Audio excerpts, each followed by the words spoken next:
According to the United States Surgeon General, we are in a loneliness epidemic. 1 in 4 adults report feeling completely isolated, disconnected, alone. But you chose to cut people off.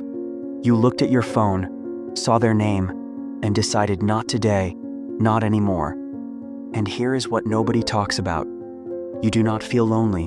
You do not feel broken. You have never felt more at peace. So when did this start? When did you become the person who walks away and does not look back? You were not always like this. There was a time when you were the reliable one, the friend who picked up at 2 a.m, the family member who kept the peace, the partner who absorbed everyone's problems like a sponge. You were the one people called when things fell apart, and you answered every single time. You listened to the same complaints, gave the same advice, watched them ignore it and come back anyway until one day something shifted. You did not pick up the phone, and the world did not end. It actually got quieter. That moment that was not weakness. Your brain was doing exactly what it was designed to do. Psychologists have a name for this. Dr. Stephen Porges calls it the polyvagal theory. Your nervous system has different modes, and one of them is designed specifically for protection. When you have been drained too many times, when people have taken more than they have given, your brain does not wait for permission. It flips a switch. It moves you from social engagement mode into what researchers call the dorsal vagal response.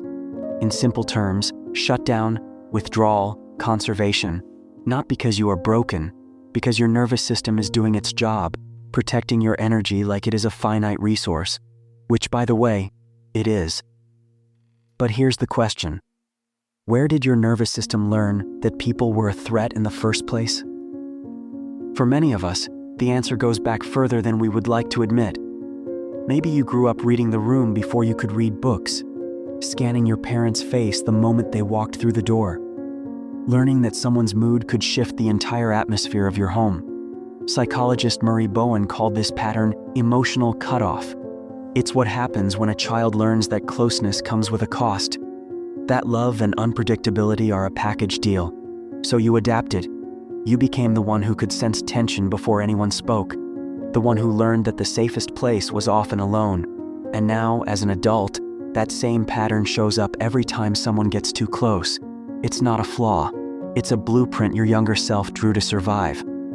But here's where it gets complicated, because there's a real difference between protecting yourself and building walls that keep everyone out. Here's the honest truth. Not all cutting off is created equal. The Centers for Disease Control reports that prolonged social isolation increases your risk of heart disease by 29%, stroke by 32%. It's not just emotional, it's physical. But here's what they don't tell you. Being surrounded by the wrong people can be just as damaging. So, how do you know the difference? Walls block everyone. The good, the bad, the uncertain. They are built from fear. Boundaries are selective. They are built from self-awareness. If you cut someone off and felt relief, that's data. If you cut someone off and felt peace, that's not isolation. That is protection. The question is not whether you should let people in. It's which people deserve access to your peace. And chances are you already know exactly who those people are. You've been watching them for years. Here's something fascinating about people who cut others off. You don't do it randomly. You do it because you have become incredibly good at recognizing patterns. That friend who only calls when they need something, you spotted it by month 2. That family member whose compliments always come with conditions, you learned their rhythm years ago. That person who love bombs you then disappears, you saw the cycle before it completed. A 2023 study in Nature Neuroscience found that people who experienced early emotional stress developed heightened activity in their brain's threat detection regions. In other words, your brain got really, really good at reading people. Researchers at the University of Iowa discovered that the frontal lobe, the part responsible for complex social decisions, works overtime in people with this background. You're not paranoid. You're not too sensitive. You are processing social information at a level most people don't even access. That ability to sense when something is off, that's not a flaw. That's thousands of hours of data refined into an early warning system. And when that system says this person will drain you, you've learned to listen. So no, You're not lonely. You're not broken. You're just selective. And there's a word for what you're actually experiencing. Society has a word for people like you. They call you isolated, withdrawn, antisocial. But those words assume something is missing, that you're incomplete without constant connection. Here's a different word: solitude. Loneliness is the absence of connection you want.